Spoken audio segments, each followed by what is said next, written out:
start. Once again, thank you for coming. That is really helpful. And I know today is the submission date, and every one of them will be more interested in submitting their assignment, but that's understandable. Today we are going to deal with flux and transformation metaphor. And how many of you have gone through the chapter? That's good. Did you find that easy? I don't know if easy is the word. Yeah. It's a little bit more difficult than other chapters if you have read all this for your assignments, and in the future, next 2 weeks' lessons, and even the last two, political and psychic prison. I would say that is a little heavier than others, but it's an interesting one because it really tells us what life is in an organization and also for all of us to do it. So it comes with the word flux and transformation metaphor. So in sum, if you look at it, the fundamentals, okay, you look at the word fundamental assumptions underpinning the image of organization as flux and transformation. Now that you say you have read it, what comes to your mind? What is the fundamental assumptions?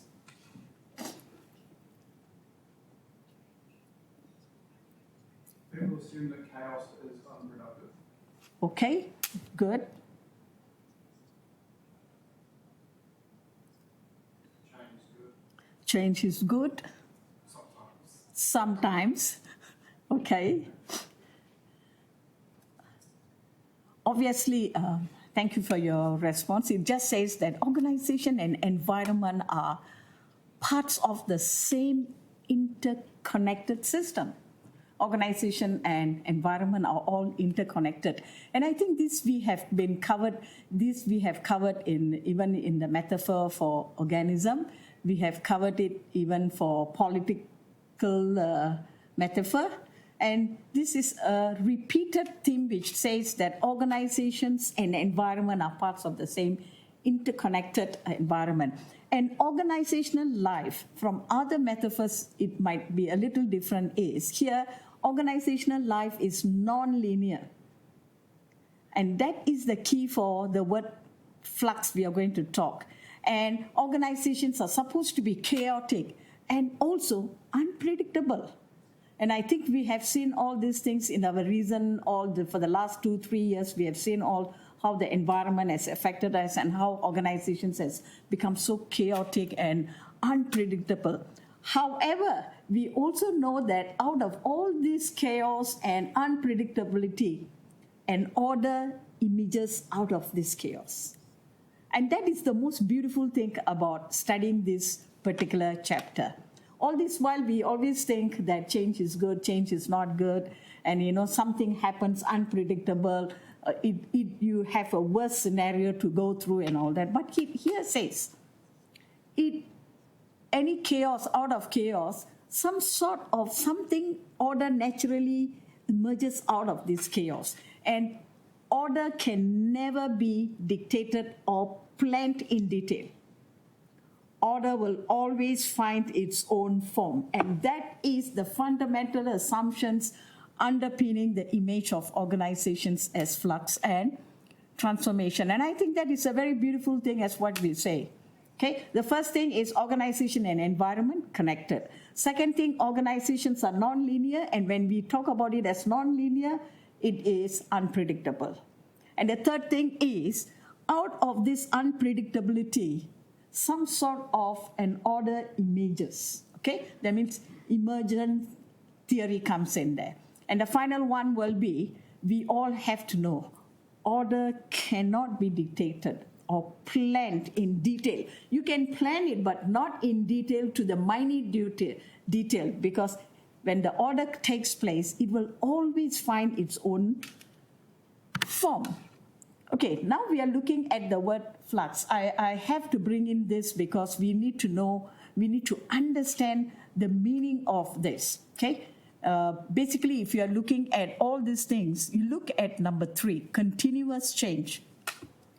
we are looking at change. Basically, flux and transformation, another word is change management. How do we manage our change? So they do not call it as change management, but they bring in as the flux and transformation. And transformation is the change out. When chaos takes place, how do we manage change? And actually, if you really look at it, flux number 3, if you look at it, it's a very complicated way of looking at change. And we all know change is a big part of our organizational life and also our own personal life. Sometimes in organizations, change can be very small, or it can be big. It can be incremental. It can be deliberate. People really do the deliberate, that in the sense of planned change and all that. And this chapter, it looks at all these things in the form of change using different perspectives and different theories, how change can be managed or how we can deal with change.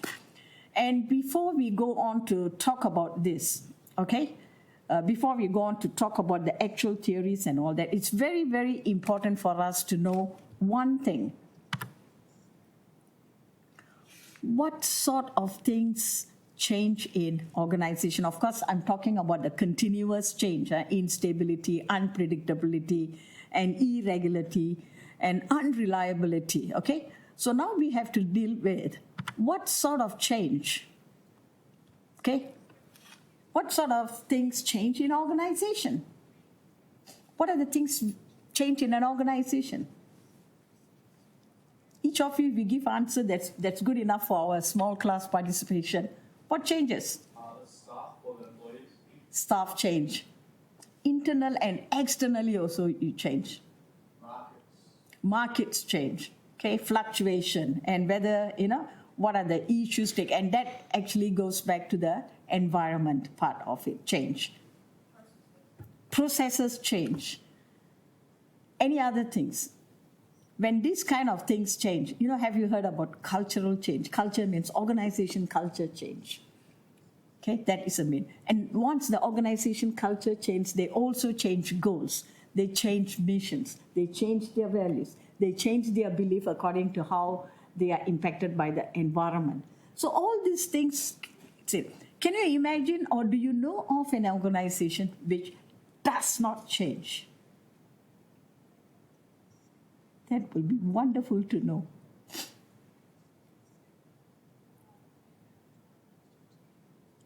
In my teaching life, I've never come across an organization which does not change, but I have come across organizations which did not change, ceased to survive anymore. They closed down. A lot of things, even with some changes taking place, they will close down because they can't manage it at all. So what more are we talking about? Organizations which, if they don't change at all, they want to believe in living in their own, whatever their reality is, they will not survive at all. So important here is for us to know, what is the implication for us if we don't change in our organization? What could be our implication if we don't change?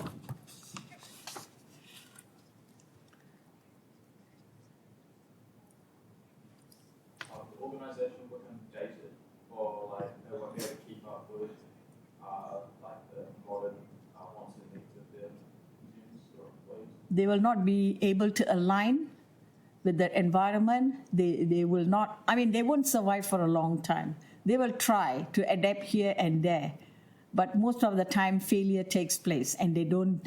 And also people are basically affected by that. They lose their job and whatnot, and all these things, circumstances come with it.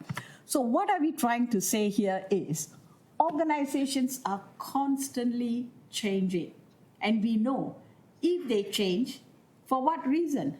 They need to survive. And that's where the flux and transformation comes in.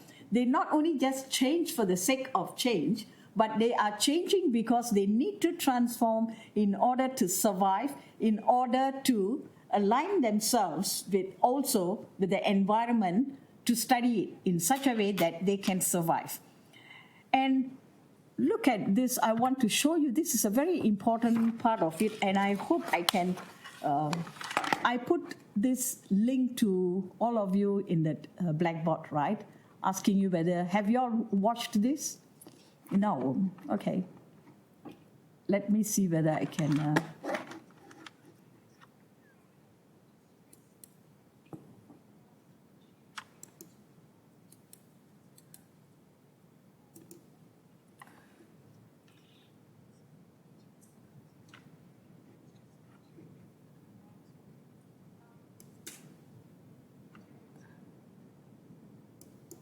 Okay, it's opening, but I'm not sure whether it will open up to that level of showing us this.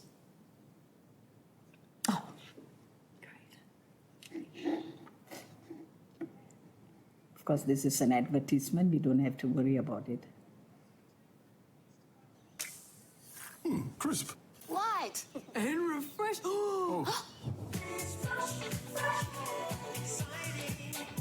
Enjoy a little music. Dude, what? UV refresh. Okay. I think this really will make sense when we compare ourselves Throughout to... the history of mankind, 3 little words have sent poets to the blank page, philosophers to the agora, and seekers to the oracles. Who am I? From the ancient Greek aphorism inscribed on the Temple of Apollo, know thyself, to the Who's rock anthem, Who Are You? Philosophers, psychologists, academics, scientists, artists, theologians, and politicians have all tackled the subject of identity. Their hypotheses are widely varied and lack significant consensus. These are smart, creative people. So what's so hard about coming up with the right answer? One challenge certainly lies with the complex concept of the persistence of identity. Which you is who? The person you are today, 5 years ago, who you'll be in 50 years? And when is am? This week? Today? This hour? This second? And which aspect of you is I? Are you your physical body, your thoughts and feelings, your actions? These murky waters of abstract logic are tricky to navigate, and so it's probably fitting that to demonstrate the complexity, the Greek historian Plutarch used the story of a ship. How are you I? As the tale goes, Theseus, the mythical founder king of Athens, single-handedly slayed the evil Minotaur at Crete, then returned home on a ship. To honor this heroic feat, for 1,000 years, Athenians painstakingly maintained his ship in the harbor and annually reenacted his voyage. Whenever a part of the ship was worn or damaged, it was replaced with an identical piece of the same material until at some point, no original parts remained. Plutarch noted the ship of Theseus was an example of the philosophical paradox revolving around the persistence of identity. How can every single part of something be replaced, yet it still remains the same thing?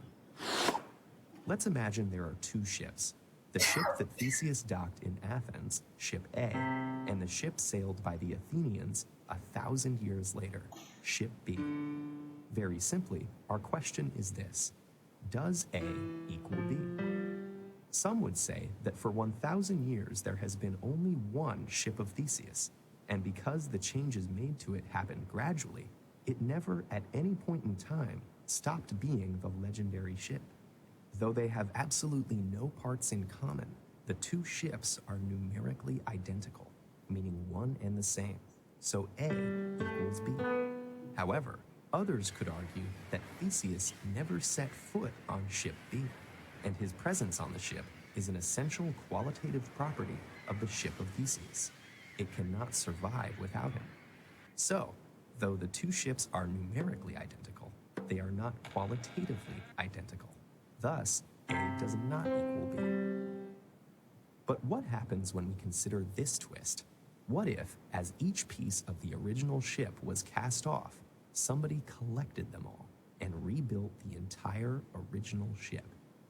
When it was finished, undeniably, 2 physical ships would exist, the one that's docked in Athens and the one in some guy's backyard. Each could lay claim to the title, the Ship of Theseus, but only one could actually be the real thing. So which one is it? And more importantly, what does this have to do with you? Like the Ship of Theseus, you are a collection of constantly changing parts. Your physical body, mind, emotions, circumstances, and even your quirks, always changing, but still, in an amazing and sometimes illogical way, you stay the same too. This is one of the reasons that the question, who am I, is so complex. And in order to answer it, like so many great minds before you, you must be willing to dive into the bottomless ocean of philosophical paradox. Or maybe you could just answer, I am a legendary hero sailing a powerful ship on an epic journey. That could work too.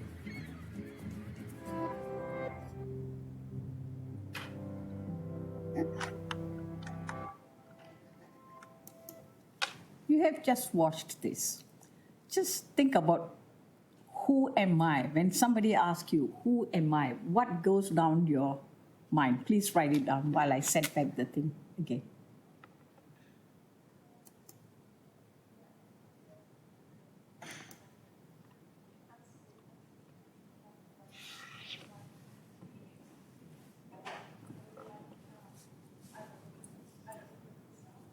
What came to your mind when you were listening to this? Who am I? We have talked about identity, but we didn't talk about identity in the way it was shown today and the way we understand ourselves today. And this was very interesting when I was reading it also, that who am I? And I started to reflect over, just about 10, 15, 20 years ago before I was married, before I graduated, then after all these little things, when you really sit down to look at it, just like we all started, like most of us in my generation had started work at a particular age after graduation and all that. How much of changes we have gone through in an organization. So it aligns with organization. The earlier slide say that organizations constantly change. And here this slide says the paradox of identity, who am I? So it brings out one point, that we also change. If the organization is constantly changing, what happens to us? We are also changing accordingly.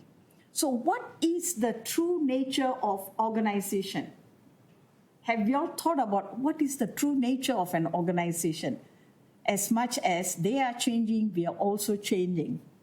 And this is the one which talks about the history of mankind, how people change, evolved, and all that, where we belong to and how we became today and all that. And this is an interesting concept for us to understand, that when an organization changes, maybe people don't think that, we change, we resist change, we do this and that.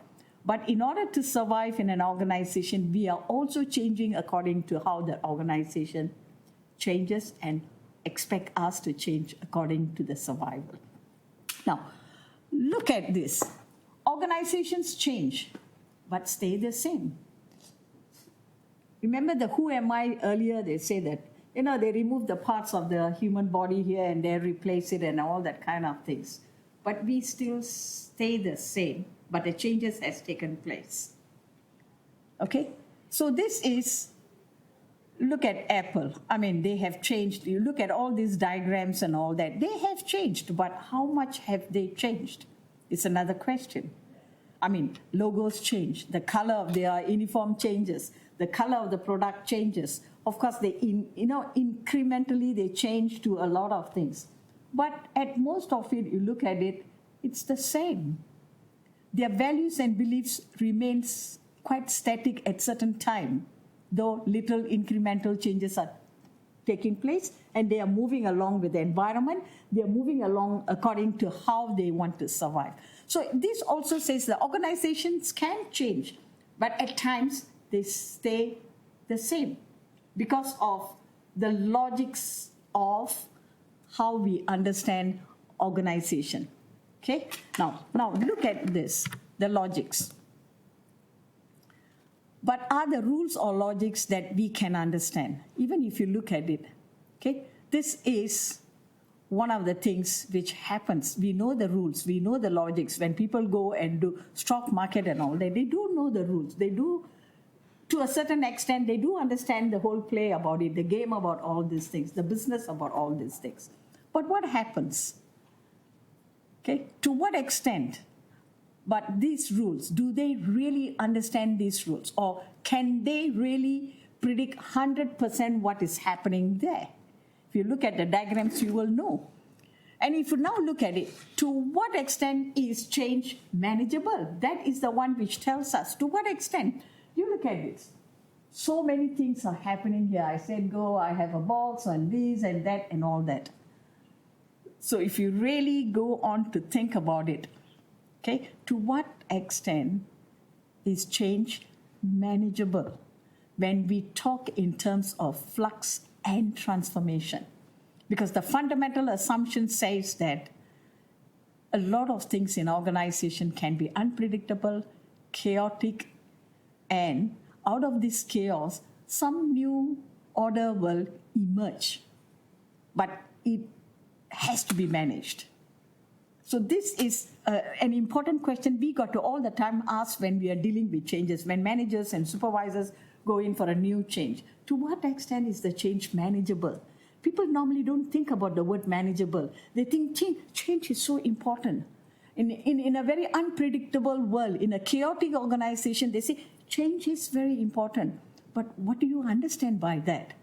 How do we manage? The most important thing in the success of particularly unpredictable situation and chaotic situation in a dynamic environment, what is very important is you have to think about how much can you manage. Look at this. One of that example, it says that, does it make more sense to talk about organizing the process rather than the organization's objects? Okay, it tells us, okay, is it better if we were to look at an organization in terms of process rather than just looking at it as an object and then you go in, you want to change, you want to manage it and all that. But if you think of it in terms of organization as a process, that means the process can take place and change. In a way, it will be.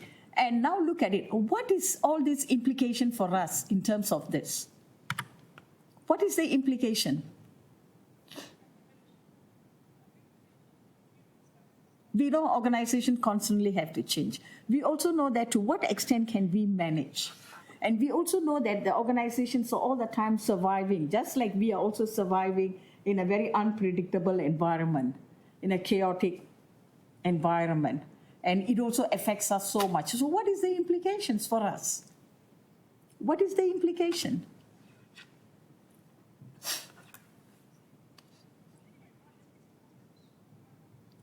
There are two things for us to think about. One is organization can, as much as some incremental changes takes place, small parts take place and all that, organization is very comfortable in one aspect of it. Not much of a change is taking place, but we can live, we survived quite comfortably even 3 years ago before the COVID started and all that, quite comfortably, I would say. A lot of organizations today, they are still surviving. If you talk to them, they will know it's quite, because it is based on an absolute laws of classic physics.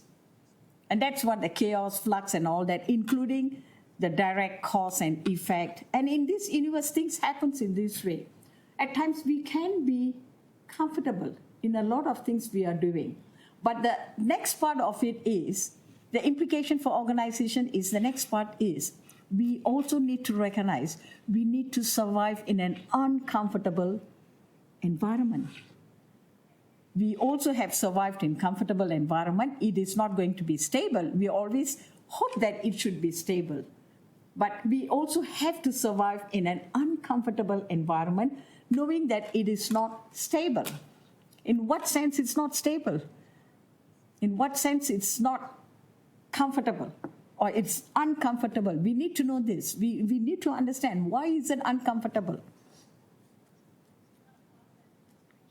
The organization is just one of the many entities in constant interaction attempting to control its unrealistic environment. See, it's always trying. Okay, the other is always uncomfortable because it's, why is it uncomfortable? Because it's based on a probabilistic laws of quantum physics, including uncertainty principles. All these things comes in. And in this universe, in this world, we all know that organization is just one of it. And one of this entity which is in constant interaction. And that's where the uncomfortness comes in. If you don't constantly interact, you don't have to worry about, you will go back to the comfortable, stable situation. So this is a great implications for all of us who are working in an organization. And of those who are going to work in organization, you need to know.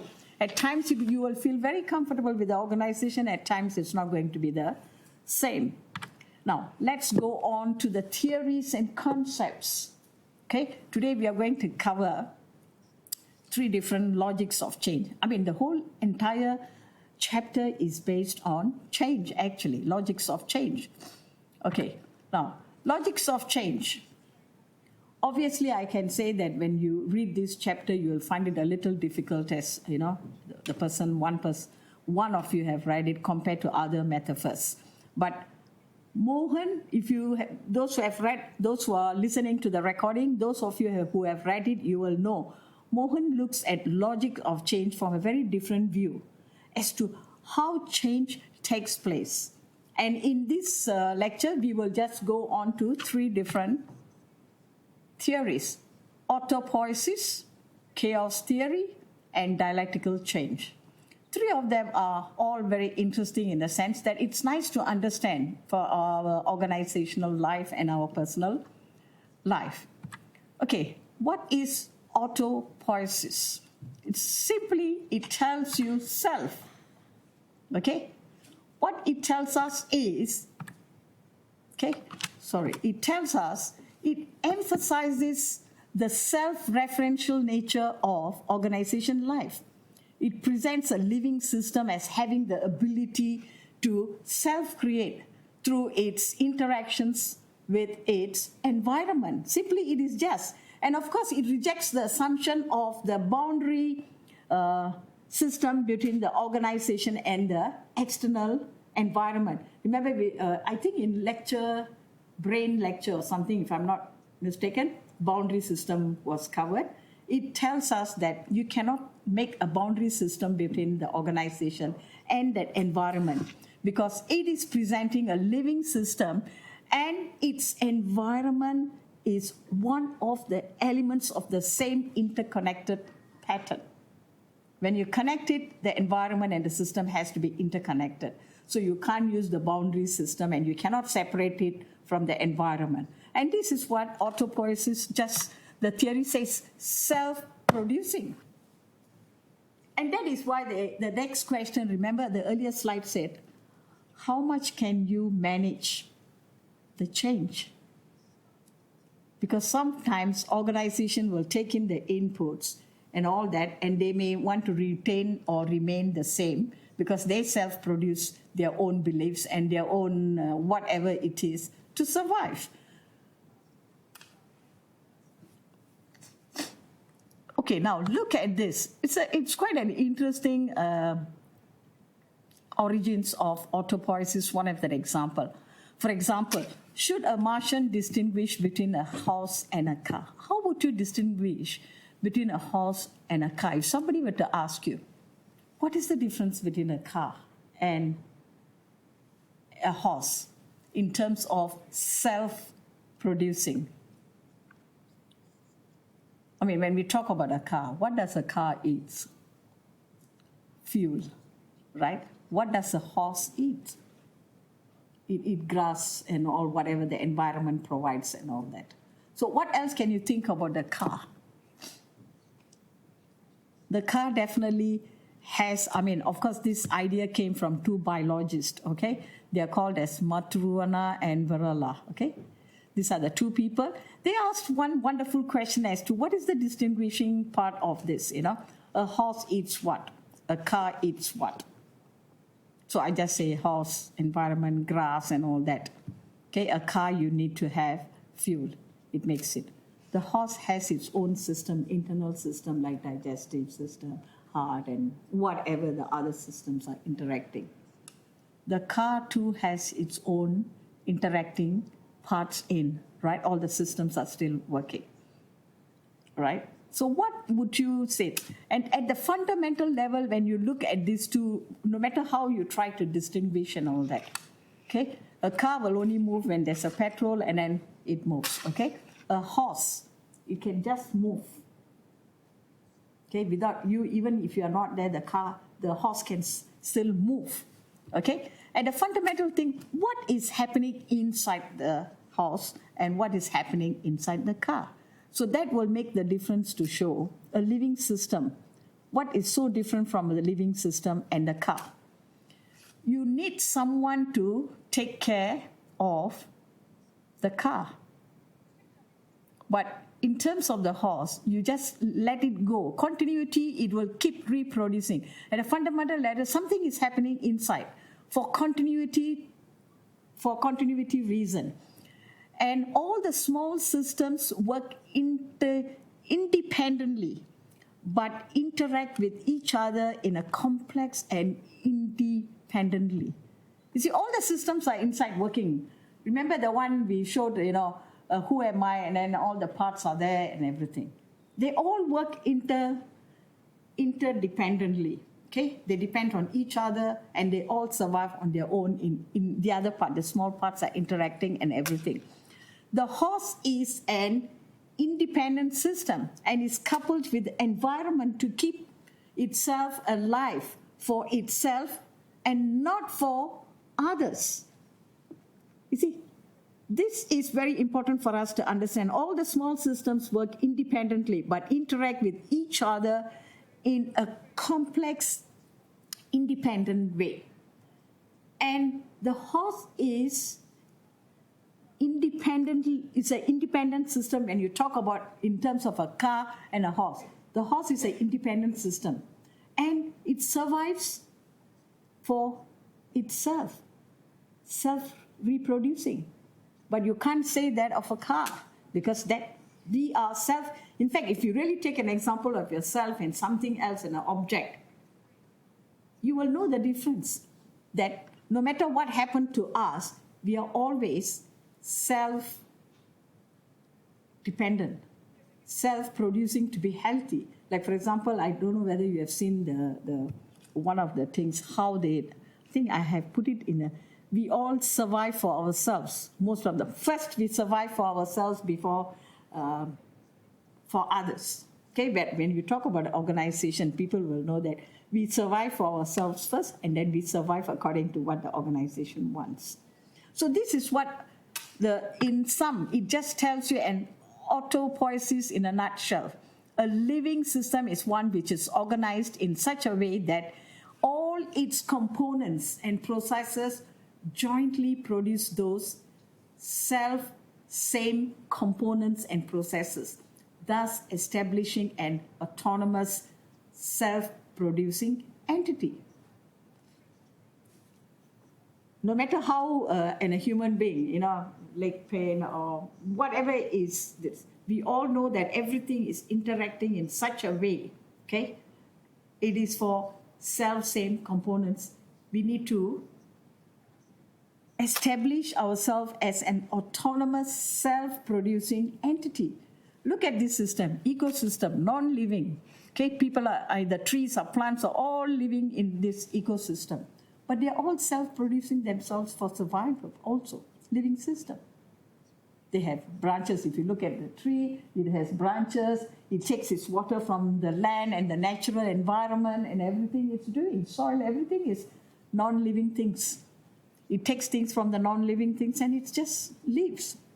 So it can be a little complicated, but it's an important thing for us to know when we talk in terms of organization.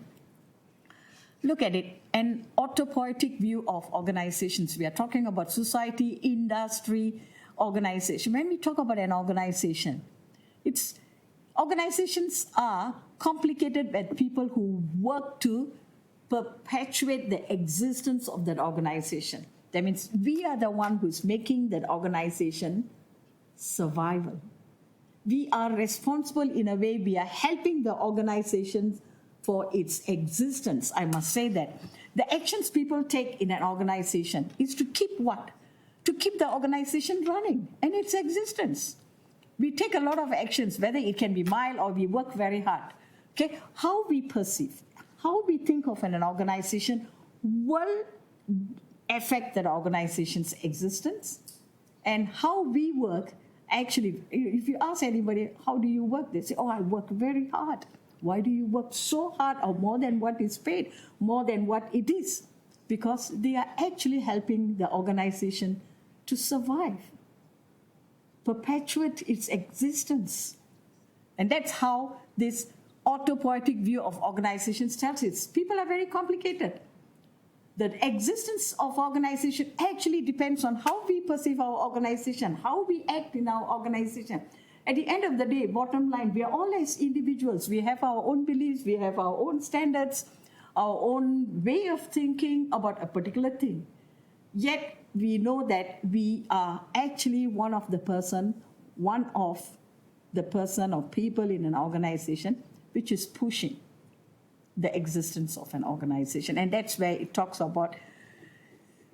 Okay, now let's go on to the next slide to say, what is it? A system interacts with its environment in a way that facilitates its own self-production. Its environment is really a part of itself. Okay, this is where we are talking about. See, we are part of it. This is the system, it will self-produce, because in an organization, we are working for them. It is whatever it is, it's a self-producing, self-production of its own existence. And what could be the implication? What do you think it's the implication for change in an organization?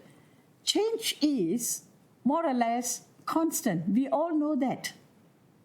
And we just go on. Why do we go on? Change is more or less constant because it's self-producing also. It interacts with that organization, and yet it is self-producing. It doesn't take 100% from the environment for sure, I can tell you. It takes some part of it and changes. And if you look at organization, okay, when a change is taking place, sometimes the whole department or the whole organization doesn't change. It is all the components, a small piece here and there. And we all know that it is happening all the time. And what happens? Organizational change becomes a problematic area. Why? Because we are talking about flux and transformation. It will always be a problematic area because as much as we want to change, constantly we are changing more or less, we also know that it is problematic because of unpredictability, uncertainty in the environment, uncertainty all over the world. So you know that change is going to be, or change has always been a problematic idea for organization. Always an idea. And assuming that organizations do change, they do so in ways that are self-producing, self-reinforcing. See, just like the horse depends on the environment, it eats grass and it goes on with its own internal system. And what does it do? It also, interact. All the systems inside does interact, and they try to self-produce. What is the implication if we take the autopoiesis approach?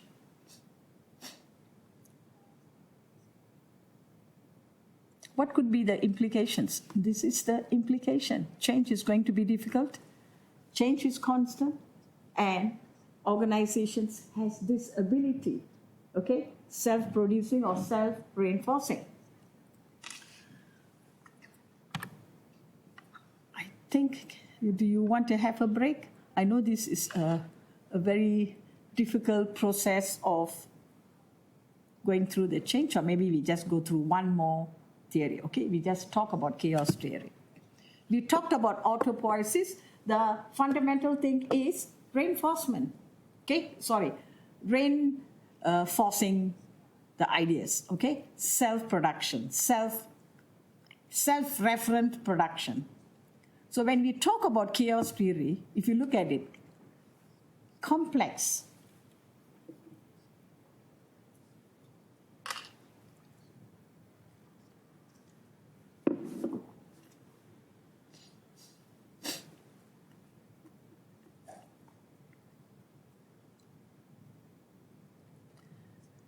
The underlying thing for chaos theory is it uses the idea that a sufficiently complex system can generate a kind of order.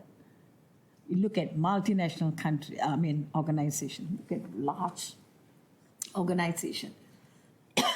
It can be a very complex, but somehow or rather they can generate a kind of order.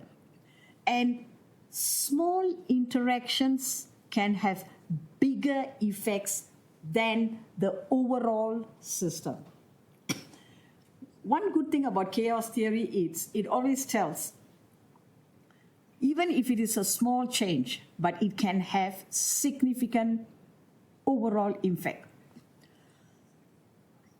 And people, we have to pay attention to what? Power and control. In chaos theory, power and control and the emergent phenomenon in a complex system. How power and control also takes place in this. Like, for example, look at the butterfly impact. It's a non-linear complex system. There are a lot of examples. Look at all this chaos which is taking place. How they're all they all go through this complex. They don't have a system to say, I have to go through this, I have to sit here, or I have to fly here, or whatever it is. We do not know. But it has a non-linear complex system. And I like not only the butterfly effect, but you look at this, termite colonies. How do termites coordinate their work? How do they direct and control their activity? How do they raise such structures without plans? I've always been amazed when I see cobwebs, how sometimes you look at it, they can build a very big one in the shed, in the garden, one big complex. So when I go to hang the clothes, I look at it and look at them, I say, how hardworking you are, how creative you are. The kind of designs they come up with, who taught them? Sometimes it's so amazing when you look at nature, how it is so non-linear. And we always will wonder how. Have you seen a bird nest? I'm sure all of you have seen a bird nest. Have you wondered how a bird builds a nest? Non-linear things. How did they bring this order into it? They also interact with the environment to get the sticks, to get the dried leaves and do whatever they want to build. And how can we account for the infinite variety of forms of colonies? It's just the same as organization. How do we account for it? Okay, even though organizations, we coordinate our work to a certain extent. Okay, we do plans to a certain extent. But we need to understand, just like the termite, just like all these things, that small things can make a big difference.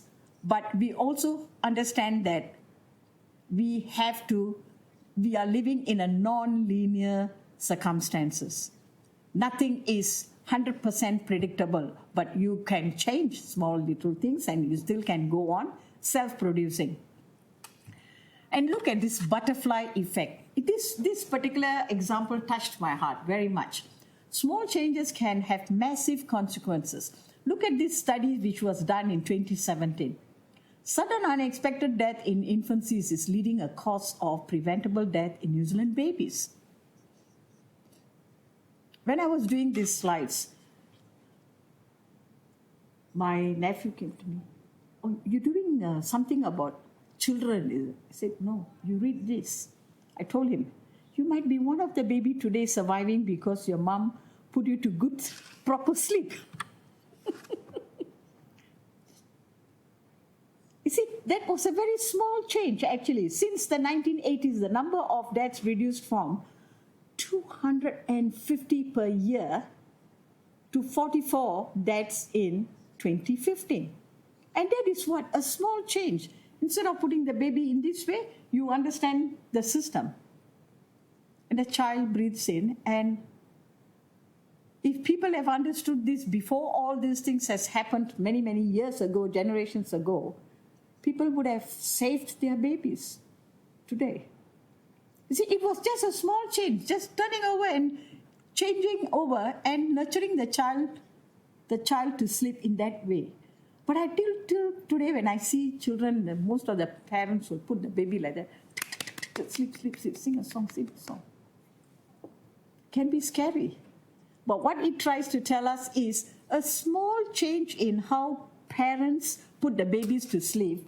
We could have saved many babies today alive. So it is a significant thing. And this is a good chaos theory to say that small changes will have great impacts if you really study it systematically. One of my staff is here. And this is what it also says, for a diagram. Please read or see video on Richard and Cass.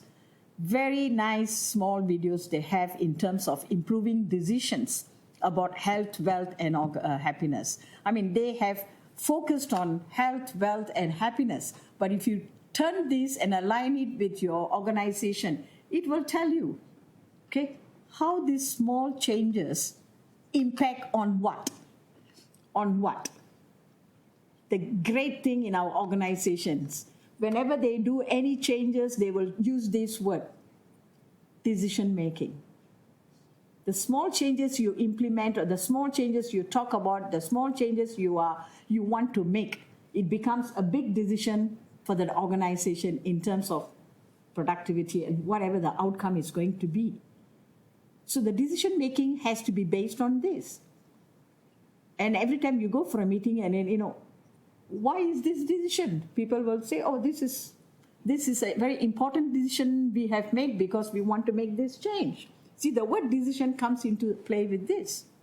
It impacts how we make decisions, how organizations make decisions. And they came up with the nudge theory, which is a beautiful one. Please go and have a view at any of a small video, which will just tell, and I have read some of it, and then it's so beautiful in the sense that health and wealth, when they talk about how, small changes we make in our life. Like if you see a diabetes patient, if you tell them, you shouldn't be eating ice cream every day, you shouldn't be eating chocolates every day, you shouldn't be, these are the small changes. If this person listens and makes small changes, you will gradually see what a big difference in your life, a healthy living. So like organization. So another implication for all of us is you can and you should make small changes. You must think about small changes because that small changes of yours can have a big effect in an organization's evolving to be a very successful organization in terms of environment. So don't stop thinking that, oh, I can't change that organization. I can't possibly do this and all that. This contradicts the change management where you talk about resistance. People don't want to participate in a change because they think, oh, my ideas or my decisions or my opinions is not going to work. Read this. Understand the nudge theory. You will know how important role you can play in a change management in your organization because the smaller versions are the one which creates big effects. Okay, let's go for a break.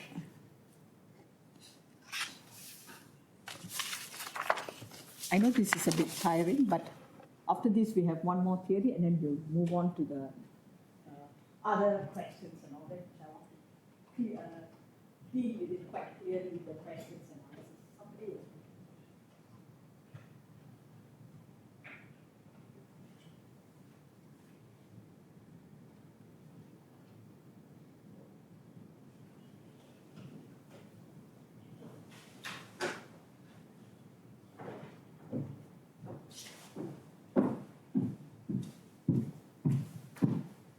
Very complicated now.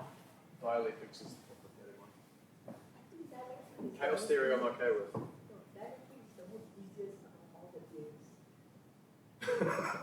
Serious. Because it is just, We'll see once someone's actually explained it to is us. just push and pull.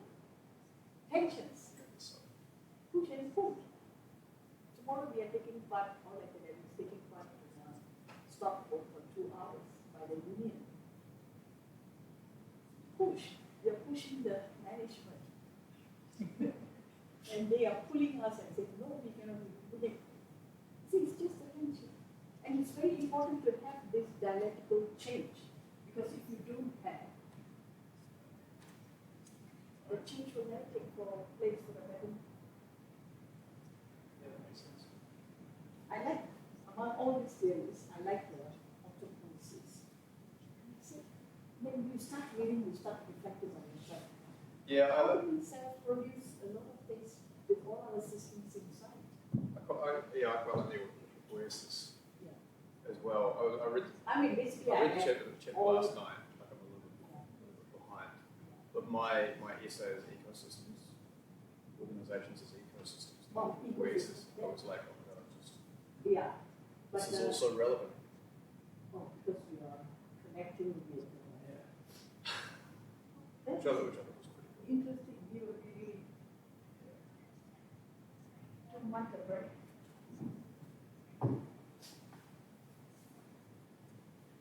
If you have read the chapters, you will be able to follow the ideas. These are the key ideas.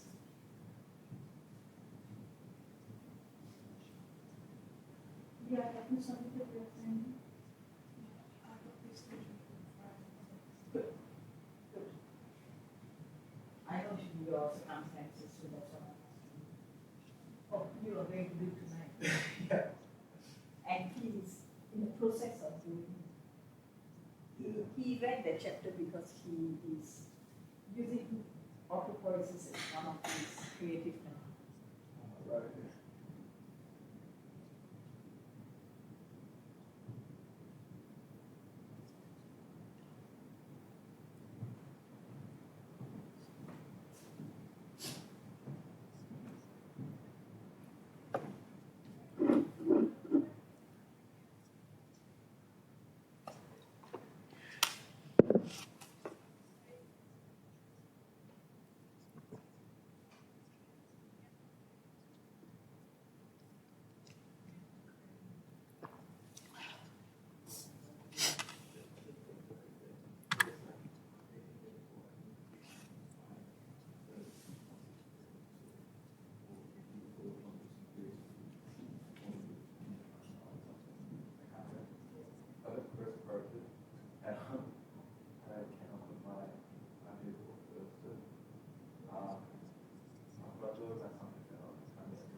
Okay, what is the chaos theory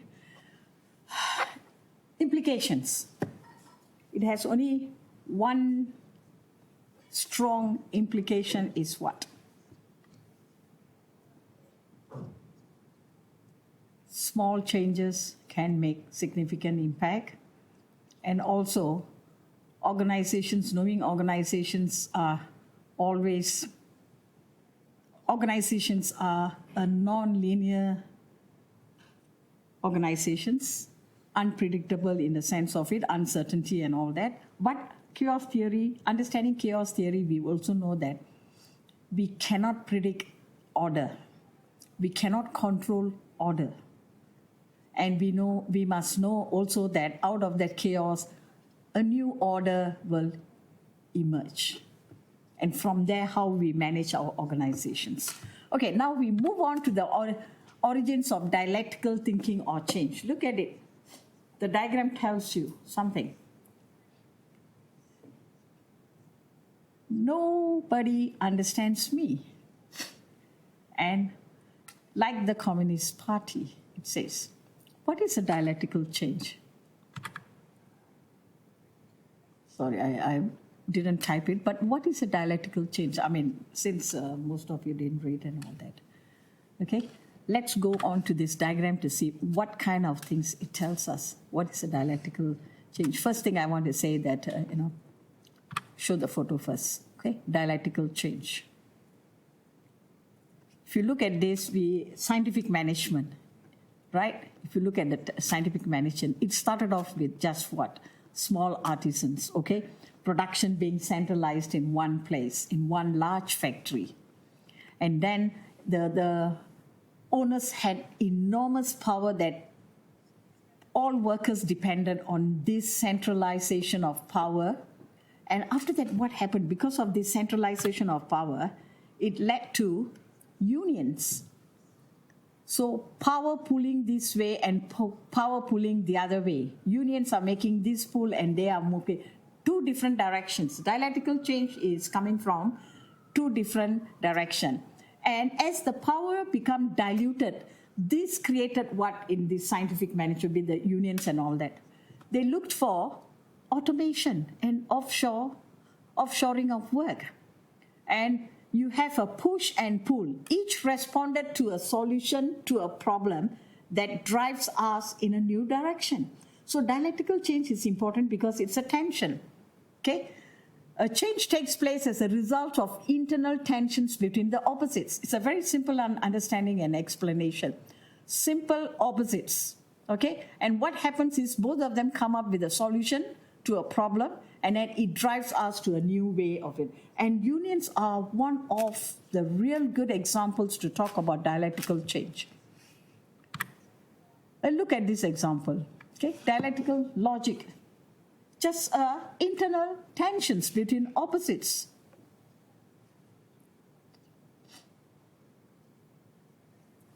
Always think, when you remember union, you can think straight away about the dialectical change, how impactful it is. It is just the push and pull. You push me, I pull you. Okay? So it's just a tension. And this happens in our organization all the time when change is taking place. There will be a lot of resistance, but a lot of things happening for both sides. And all of them are fighting or dealing with one problem and a solution, two different solutions or three different solutions to a problem. Somehow or other, after that, it will end up with a new direction. What they have to deal with this, how would they want to deal with this problem? And look at this diagram. I put all this diagram to just show. Conflict becomes an inevitable part of change. We have spoken about this in political systems. We have talked about this. Conflict becomes an inevitable part of change. We have always talked about it many times. How did this become part of change? Inevitable, as long as there's dialectical logic of change. This is called as the dialectical logic of change. When that conflict is always going to happen, and the conflict, when we talk about conflict, what are we talking about? The tensions between two parties or three parties, and all talking about a solution towards a problem, which will lead to new direction, new way of thinking. And this is one of these examples. And even it happened to us of change. Wellington's Victoria University votes to change its name to University of Wellington. Did it happen? From what I understand, in my opinion, about $1 million was spent on all this, just for that. Because there was tensions. Some people didn't want to give up the word Wellington's Victoria University. Okay? University of Wellington. People don't want to give it up for many reasons, historical reasons, and another new one comes up with the idea more on the financial side of it, say that it's a capital city and then it should be attractive to outsiders, it should have this and that and all that. So this has also happened to us. Every time you go into a particular change, dialectical change takes place. Logics to the dialectical change. It is just a tension, and people will have to come up with a proper solution, which usually goes with a new direction. Okay, I think this is very important for us. Class discussion. What aspects does the flux and transformational emphasize, which are not already emphasized by other metaphors we have done? To anybody, it is like going back with time to talk about all this, the journey of it, how all the different types of metaphors you have come across. Think about one for each of you. Think about one for those who are in class. You will realize.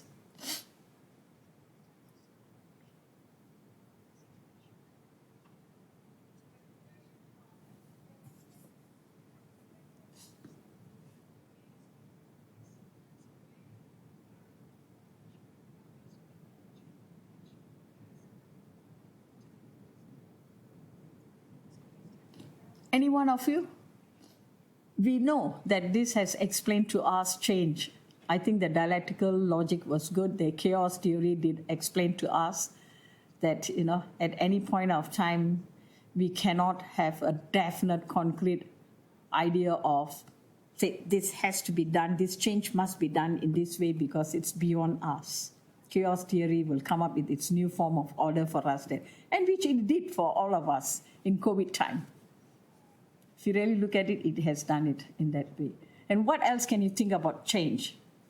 This metaphor really emphasizes the unpredictability or the uncertain nature of change within organizations. All the time. Very good. Anybody else? I think it really emphasizes the change is actually is positive. A lot of organizations try to avoid change, and they try to control it where it's not actually controllable. It can be managed, but it can't be forced. You can't enforce change. Change has to happen naturally. Very good. Priya, any ideas?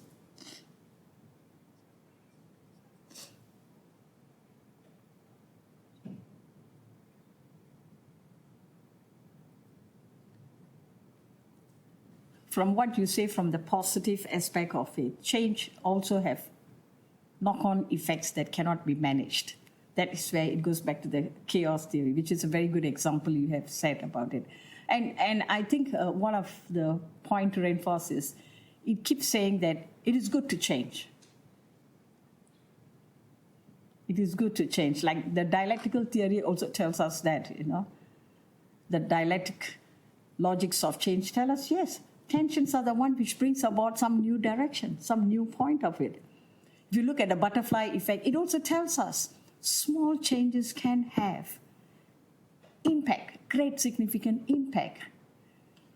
And because when we talk about change in other courses, change management, they don't talk about small changes. They're always talking an organization must change to this. Okay, but this one says, even if you come up with some good ideas with a small one, even if the situation is unpredictable, if you keep doing this, it will be good. It will be effective in your organization. And one thing we realize about the chaos theory and all that, sometimes when we are dealing with change, we want to manage change. we need to understand the point, at that point, what the organization is. Most of the change management doesn't talk about it, if in my opinion. At that point, this is where it talks about flux. At what point it is? What is the environment? Are they able to self-produce? Okay, are they able to go around doing things in that manner? At that point, what is actually happening? And then you move on to know this. It's unpredictable. If it is uncertain, how do you move? How do you manage? And the power and control comes in. This is where the power and control comes in. This is the implication. You can't just use power and control to say that change has to take place in this way. That's what you say. You can't compel. You can't force people to do that.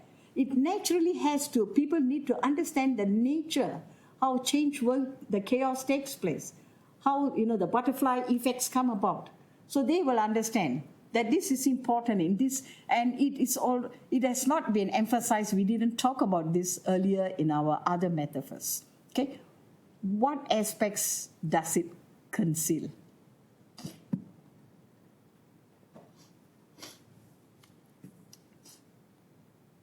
think it actually conceals part of the predictability of an organisation's actions. Especially chaos theory talks about the butterfly effect having such long-reaching effects that you cannot predict what the outcome is. But you actually can predict what the outcome is, but you can't predict what's what happens in the interim.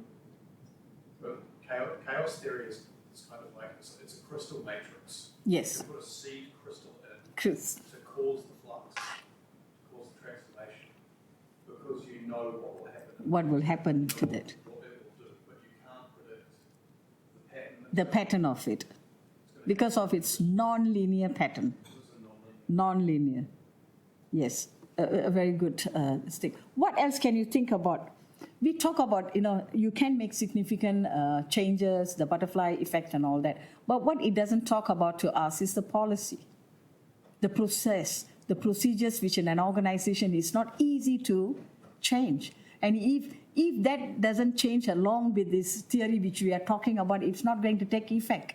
As what you have just explained, these are the most important things. They didn't talk about it at all.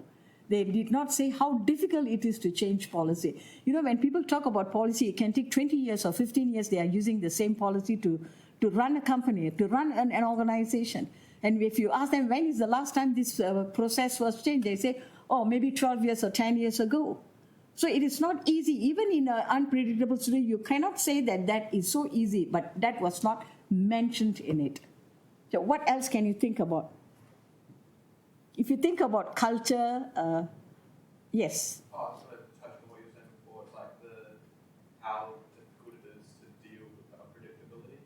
Obviously, that change has to occur, but dealing with the types of changes that then are occurring can often be quite difficult, especially if it's change coming after a long line of not changing, being stuck in the same way as it. So then changing is quite difficult to do. It's not something that happens overnight. It's quite a drawn out process. Yes. When we talked about espoused and enacted behavior, in this kind of things, people were not taught. This metaphor doesn't tell us that actually, because espoused theory is what that organizations want. How the organization interacts with the environment is another factor. That factor doesn't tell us how to enact it, because there's a tension between espoused and enacted thing. The enacted thing has to take into consideration with the espoused values, and the espoused values have to take into consideration what this factor is telling us to change. So it doesn't talk about it at all, how people will enact the external factor also. What else can we think about when we just discussed about it? I think it can hide how long the process of change is as well. If we're in a state of constant flux and we know that something is happening, we can't necessarily, it might just take too long. It might just take so long that it's no longer relevant by the time we get there. So we have to change again. It's an endless point. It doesn't tell us that the flux, that it can continually change. And that is why a lot of organizations, when too many changes are done quickly, and then people will say, I haven't seen the outcome for this. And we are already in another flux. And we are already in another flux. And it becomes what? Change is a constant thing, but I don't need to participate in it. I don't have to believe that the change is good for me because I have not seen the outcome of the others. So here it doesn't even say that, how long it will take. I mean, nobody can say how long things can change, but at least it has to recognize and acknowledge in a flux, how do we do things?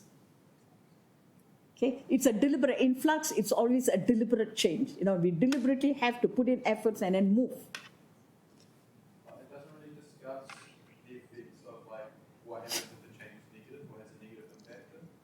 It seems quite focused heavily on that change is always going to make something better or more equipped to do something in the future, but it never really talks about if it doesn't fulfill its purpose. Okay, and sometimes the companies like when you go to banks and certain hospital, the regulations, rules and all that, people like consistency. Like every time you receive a letter from a bank or a hospital telling you, these are the changes we have made, you have to do this. Every time, there are consumers like sometimes consistency. So that is not mentioned at all. It is just talking about organization. It doesn't talk about the other things. So we have to take into consideration in any change, who does it impact? The internal and external stakeholders. What do they want? Some of them will prefer consistency. And the metaphor doesn't talk about how difficult it is to change an organization culture. It is the most difficult part in the world, I would say. And it doesn't say that can people really change culture or manage culture in an organization to that effect of how it can be highly effective. And one thing it also doesn't talk about it is, remember, in any change or whatever it is, a profit organization, a profit-focused organization will always focus on profits. It doesn't talk about whether, a profit organization should change in this way, in a flux, what you do. They just increase, and people are working very hard. In a flux, many of them, like 10 people, a job has to be done by 3 people, is now being done 1, because profit is focused all the time. Revenue is becoming the focus. So you can't change that organization in that way also. So it doesn't talk about all these things at all, capitalism, nothing of the sort. So we need to know, that was not something concealed in it. Okay, let's move on. What makes this particular metaphor a helpful analytical tool for those working within an organization? It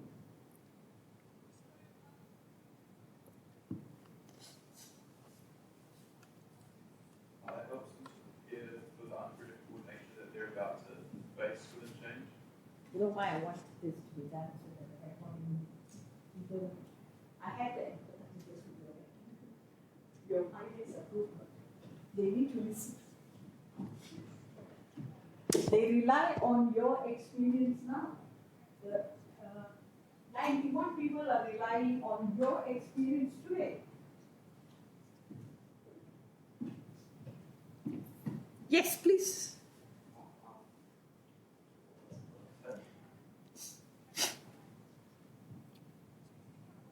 Maybe while you are thinking, I can just tell you one thing. It helps people to more or less accept change in an uncertain, unpredictable world. Just like our COVID. It's chaos. It helps people to know that, this is the time we have to. Not that fully people accept it, but at least it gives them, they acknowledge it. They acknowledge that this is beyond us. Yes. I was just going to say that one of the things that it helps us to do is consider things that we may not necessarily have considered otherwise. One of the things that we talk about in systems thinking and in change management is we talk about known knowns, known unknowns, and unknown unknowns. Unknown. We can't know what unknown unknowns are. Known unknowns can be really damaging. And the things that we know we can actually act on. So we can existing in this state of flux encourages us to try and consider the other possible outcomes and their relevance. Because change management, we cannot force change. All we can do is direct it. Change management is about risk management, risk reduction, rather than brute force. Forcing people. So the power and control comes in again from here, what they talked. What else? What else can you think? Obviously, other metaphors also have told us that you need to align yourself with the external factors. You have to go with the flow, otherwise don't survive. What else? What good things it has said some more? I reckon it can help you prepare for the worst. Okay. Obviously, you don't necessarily know what's going to happen, but if you have some of an understanding that things do have the potential to go south and have negative consequences, at least with these kind of theories, you're able to realize that that's a genuine possibility. Good response. What else? Any one of you can think of some more. One thing, we need to recognize the patterns of change. How it is going. It is not. We know that a change is not going.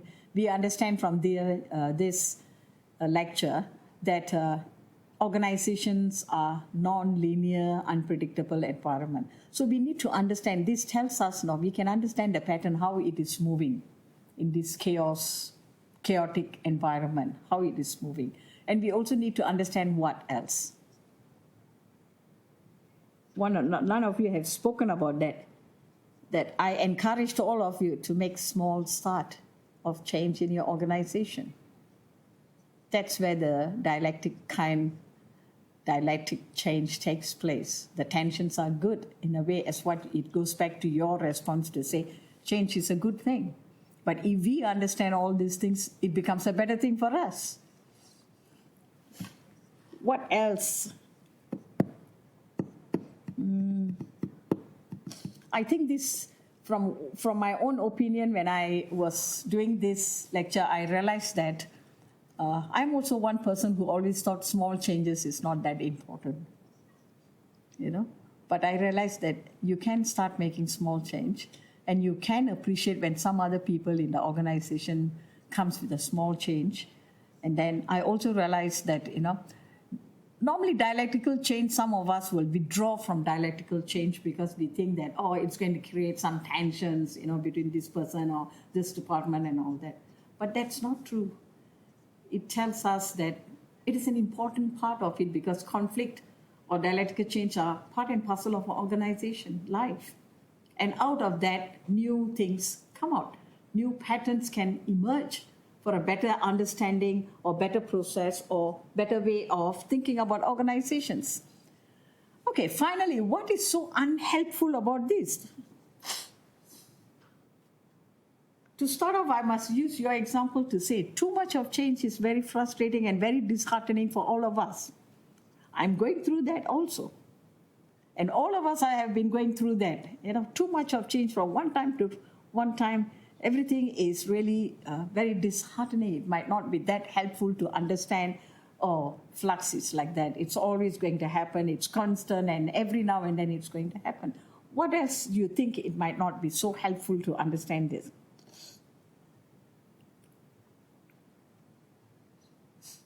could potentially make us think that the changes we made in the past weren't adequate enough or weren't good enough, and so therefore you have to change it again. Could be like bring down team morale or something along those lines. I like that. Change can always be one of the greatest reasons for low motivation, low morale, and a lot of dissatisfaction in organization. I think that we can become addicted to the change. Change for change's sake is not productive. Yeah, change for the sake of change has never been productive. But has it stopped people to do that? No. You see? Those of you who had good experience, you will know that. That's what he has said. It's very good.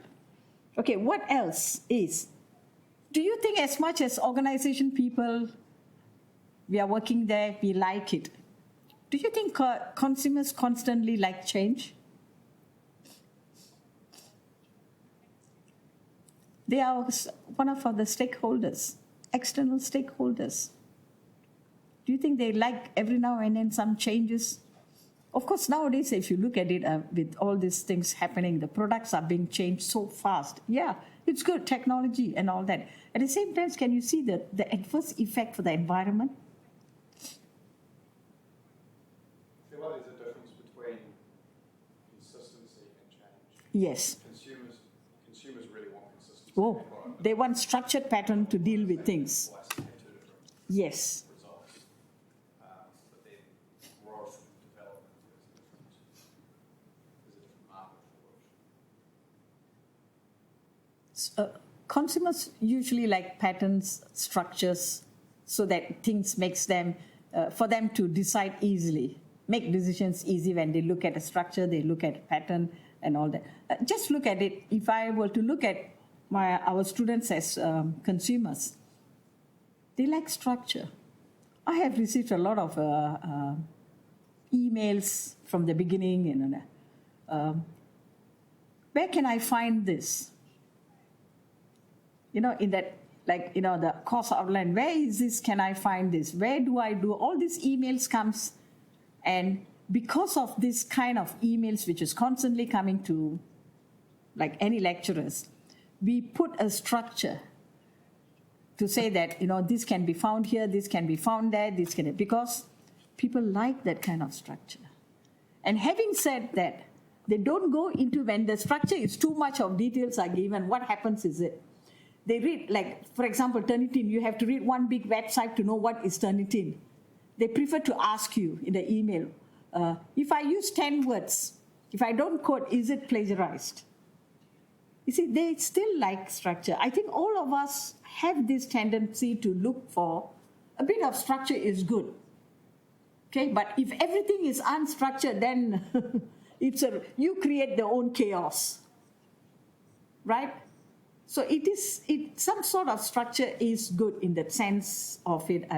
But if it is not, if there's no structure for consumers, always remember any change which takes place, two category of people have to be taken into consideration, the internal and the external stakeholders. And who are we serving? The consumers. The customers comes, you need to understand that whether they are the people who will like to change to this or what is actually happening. Any other last one? Any last minute thinking before we go on to the... Maybe, I'm not sure if this is correct or not. It's okay. I feel like the flux and transformation metaphor is an unhelpful analytic tool because it puts the emphasis on the extremes, like the butterfly effect, focusing on the end result, trying to predict the end result and find out what it is, and forgetting about the process. It's like in running an organisation with the people inside an organisation, with their products, there's an equilibrium, a happy middle ground. It's kind of like a delightful average. It works. But being in a constant state of flux puts a lot of emphasis on the other extremes that may not be relevant. So when you're trying to use it as an analytic tool, you miss The process, the success, how it dealt with. Yeah, that's applicable. That's a good example of saying that sometimes to the extreme. It happens to the extreme, and nobody likes to really go through the extreme. The process has to be also involved in such a way. I mean, we all like pattern, we like process, and that is why another explanation earlier is, can you think of an organization, can you look at your organization from the perspective of a process? Not just like an object, you say, poof, to the extreme. It gets it. The butterfly effect is also one of them, the outcome is a very extreme. And after reading this explanation, you might think, this is a very important thing, but it's to the extreme. It will only appeal to some people, not every business people, or not everyone in an organization. Because it's a story of you live or you die. That is the extreme. But in an organization, people can survive for a few years before they close up. They will try, they don't go to that extreme of just straight away dying, closing down. They will find ways and means to change and see the best possible options available to them. Sometimes self-producing is one of the things. Autopoiesis comes in. That is another important part of it. Okay, thank you so much for all these things. Without you, there's no discussions in the class at all. Let's go on to the summary part of Morgan's limitation and strength and limitation. I think this particular chapter gave us a more systematic, holistic view of what change is, though we talked about what it concealed and all that. And I think autopoiesis alerts us to how organizations' view self may dictate interaction with wider environment. How they view it, how they look at it. The environment can provide this much today. They can only take what they want to take with the environment, but they will do things in the way they are self-producing. And it frames change as related to patterns of tension, opposing between opposites and contradictions. And of course, the value of nudges instead of control. Okay? Nudges talks about you can make a small change and it can have a great impact. That's where the power comes in. That's where the control comes in.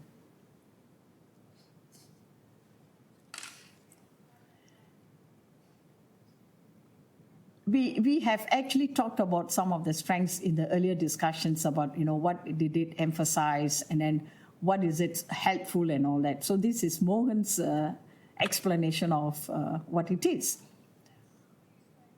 As this was also we talked about how useful is that? To what category of people? To what group of organizations? Profit? Non-profit? Voluntary organization? Would they benefit from this understanding of all these theories which we have talked about? So it depends. And are the patterns really there? Or just a consequence of retrospective sense making? This is something difficult for organizations to understand or for us even to think about it. Is there really a pattern? Out of the chaos theory, we said that it is good if an emergent pattern comes on and it sets the order. But is this really a pattern or it's our own retrospective sense making? The organization is making sense of it in that way, or people, individual people making sense of it. And what has this all to do with us is the implications for managers and for leaders. Okay? How they perceive the change, how individuals perceive the change. If you look at all three theories, okay, how do they perceive this theory and how they think that it has much implication or successful, impactful ideas there? And all three people are interconnected. Everyone in that organization and also the environment. Environment is another part, the stakeholders is another part. You see, it all depends on all these major players to look at it, Are there patterns really there in the chaos theory? But I think there is. If you have gone through some changes, major changes and all that, during, and knowing that the organization is very chaotic and all that, a new pattern emerges. Take an example. Teaching is now, a pattern has appeared that if it's recorded, you don't have to attend. It's a chaotic situation, unpredictable. We don't know when the whole thing will change. The next variant will attack us and all that. But we are surviving. We saw the chaos. We know that it's non-linear. We know the unpredictability. We have now a sense of it, how the pattern has emerged and what it has brought some order to all of us. Some form of a new order, right, in teaching and learning. So this is a good example to say that, limitations. This is Morgan's limitation, but you can also look at how you want to perceive this limitation and how you want to think about the whole thing. And since we have another 5 minutes, I just wonder, somebody has written and somebody has questioned us there, what is the final exam going to be? Okay? The final exam will be an essay, 2 essays to be written. It is an open book, which is already in the course outline. And the date has also been announced in your blackboard. If you look at it, it's on the 25th, right? 25th to 26th. It gives you from 9 o'clock to the next day, 36 hours. And it has to be written on blackboard. The question 2, there will be altogether 3 questions, 2 questions you need to answer. And because it's an open book, there's nothing we can tell you not to concentrate or not to focus. But I would say that heavy concentration should be after the last 6 weeks or 5 weeks, I would say. But of course, generally a metaphor, any questions of metaphor will ask, okay, we all know a metaphor is one way of looking and another way of not looking at it. So this comes under the chapter 1 and all that. So whatever you have done in your first assignment, second assignment, a good way of thinking of metaphors. So it is just an essay, open book, okay? Some tips will be given to you on the last wrap-up session when holistically I go through the 12 chapters or whatever the chapters we have covered, and then I will give you tips as to how you should. It is an essay, and it will be, of course, students do ask, how many paragraphs or how many pages I have to write for a particular question. Obviously, this is difficult for anyone to answer. As long as you answer the question, it should be good. And if you really ask me, the questions cannot be very far away from all the past year's questions. Of course, past year's questions, you can't rely that much on it because it was taken by different people, and different lecturers has come up with their own styles of teaching and assessment. Earlier part, they had multiple choices. Earlier part, they had case studies to deal with it. Okay, but majority of them was on essay style. So you know that essay, you need to have an introduction, you need to discuss the question. And very important is the critical perspective of yours. And more importantly is anything you write, you need to link it and integrate it with theory, your experience, and an understanding of the metaphor.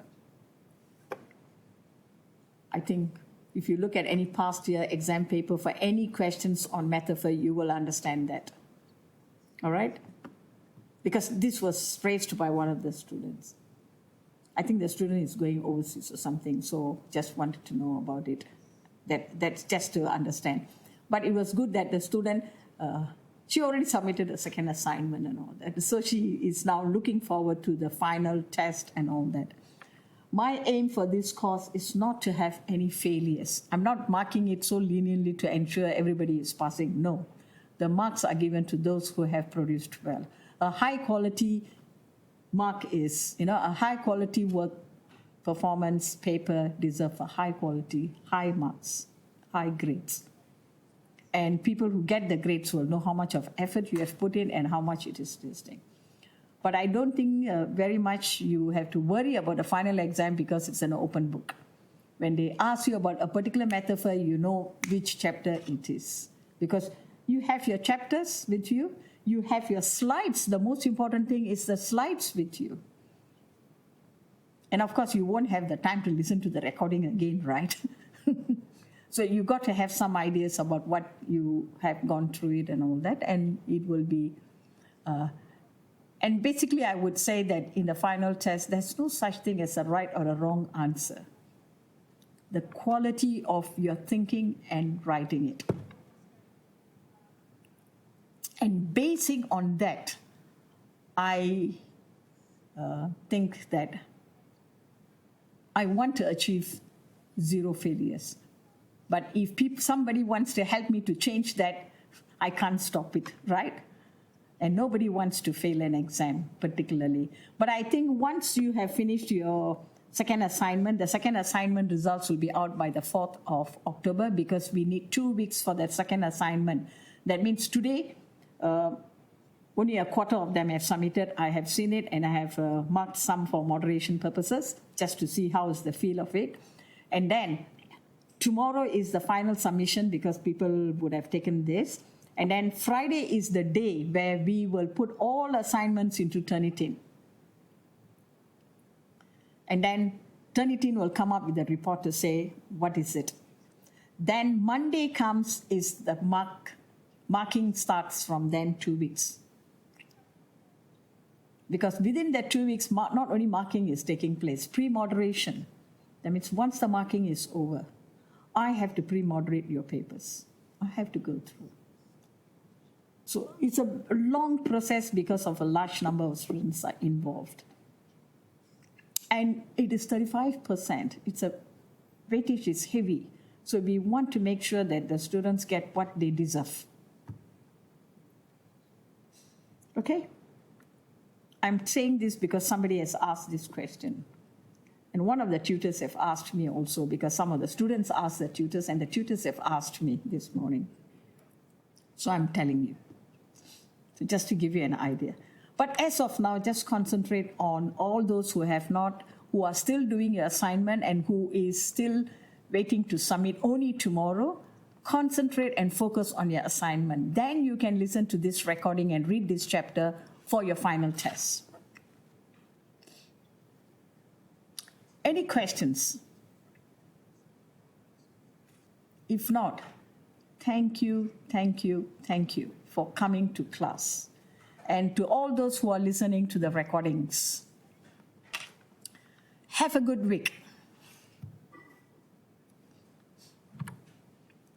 And remember, if you have the time next week, please read chapter 9, Domination. It's a very interesting chapter, easy to read chapter. You will enjoy this particular chapter, Domination.